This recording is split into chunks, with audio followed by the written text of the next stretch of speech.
Duterte na yung vigilantes na riding in tandem ang yung nagpapatay. Pero, ang totoo, mga pulis din pala. Kita nyo? Ginagawa silang monster. At kita nyo yung barangay captain, kaya siya pinatay, kaya siya sinama sa drug list kasi ayaw niya ng mga patayan. Nag-o-oppose siya, ayaw niya ng patayan. So, ang nangyari, isinama siya sa drug list at kasama siya sa pinatumba. Tulad ng sinabi ko sa inyo kanina mga guys, no, na yung pulis, bagitong pulis ka, uutusan ka, o ito, kayong dalawa, riding in tandem, kayo yung papatumbahin nyo yan. Pag umayaw ka mga guys, wala kang choice eh, pag umayaw ka, isasama ka rin sa drug list at kasama ka na rin sa ichuchugi. Kaya yung mga bagitong pulis, sila mapipilitan sila, wala na silang choice. Grabe, di ba? So talagang sa panahon talaga ni RRD, ginawa niyang monster, halimaw, itong mga kapulisan. Tuloy natin.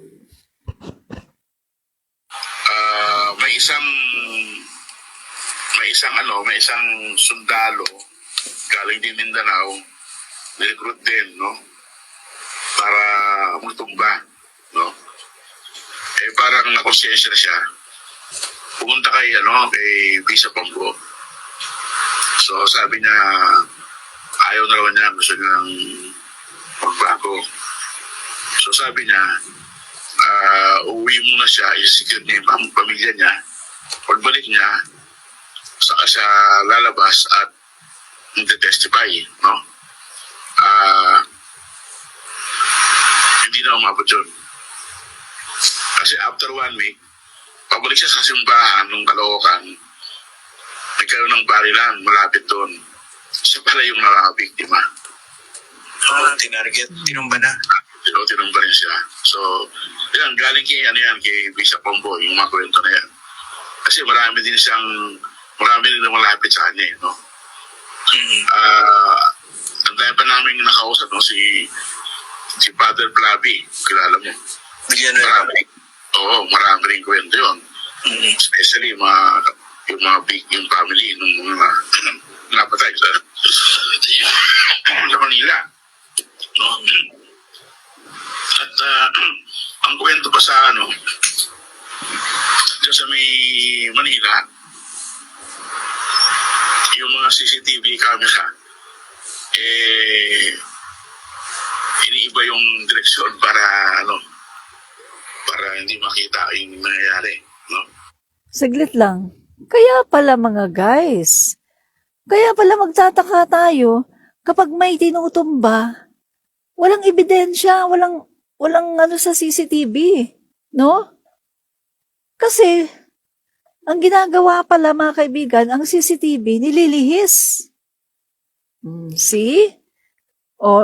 Totoo yung sinabi ko, di ba, na tsaka yung tungkol doon sa isa na galing sa Mindanao na lumapit siya doon sa isang pare na magbabago na daw siya, ayaw na daw niya. So uwi muna siya sa Mindanao, isi-secure muna niya yung family niya, pagkatapos saka siya lalabas.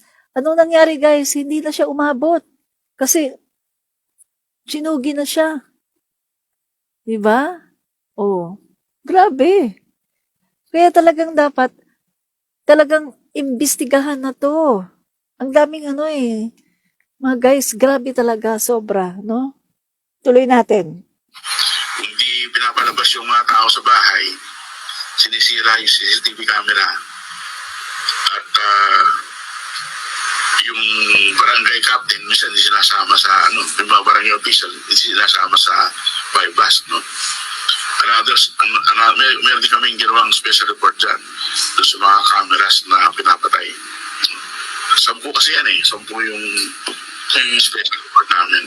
At yung pinakaunang report namin, special report namin, ginawa namin even before Duterte was elected into office. No? Kasi nung April, pumunta kami Davao, no? Gusto namin gawa ng profile si Duterte kasi at that time mabilis yung akit niya sa ratings. So sino si Duterte? Yung story namin. So ang kasama ko, pumunta sa Davao si Andrew Marcial, no? Doon sa Davao, usong-usa na yung tumbahan. So, nung nandun kami, may tumbahan, dalawa. So, nag-interview na kami. Doon pa lang. Pinunta namin sa bahay, yung pamilya, tinulong namin, mga circumstances. Tapos, nagharap-harap kami ng mga past victims, no? At yung isa sa mga sikat na victims dyan sa Davao, yung nasa palengke ng Pangkerohan, si Miss Alia, no? I think she lost 4 sons, teenager, successive, no? Iba-ibang dates. So, Oh, grabe. tinanong namin si Mrs. Alia, 4 ang nawala sa kanya. ano bang tingin mo Ano kung si AJ? sakaling manalo si Duterte as president sa election next month, no? May. Diba, sabi niya, huwag sana. Kasi tiyak nababahan ng dugo sa kalsada na parang ilog, sabi niya. Yung court na yon, parang nagtanda sa amin ni Anto Marcial. Tumanim. So, tumanim sa aming isipan. So, nung kinikwento namin yan sa editor namin, next time, yung aming editor, sabi, uy, maganda yan, gawan nyo na series. Doon simula yung series. Yung nag-trigger. Yung nag-trigger. Oo. So, Davao yun. Kumusta yung yung security nyo? Yung sayo mismo. Ayaw ko kasi, Hindi na ginawa nyo eh. kasi hindi ako umaharap sa Parang mga guys, police yung na ini-interview. So yung sinabi ng babae na sana wag daw manalo si Duterte kasi babaha daw ng dugo, no, sa kalsada. So parang yung sinabi din ng pamangkin mismo ni Duterte, no, si Noel Duterte, na ayaw din niya na maging presidente nga yung tito niya, si Duterte, kasi alam daw niya yung ginagawa at talagang kinikwento niya na gumaganon daw talaga ng tao, no? So, mismo pamangkin niya yon, anak ng kapatid ni Duterte, no? So, hindi lang siguro mag-alaw ni Duterte kasi pamangkin niya. Pero kita mo mga kaibigan, talagang very vocal na nagsasalita na si Duterte ay gumagano ng tao, no? At yun nga nangyari mga guys, nagkatotoo nga yung sinabi nung babae na wag sanang manalo sa pagka-presidente kasi babaha ng dugo ang kalye. Nagkatotoo nga, di ba?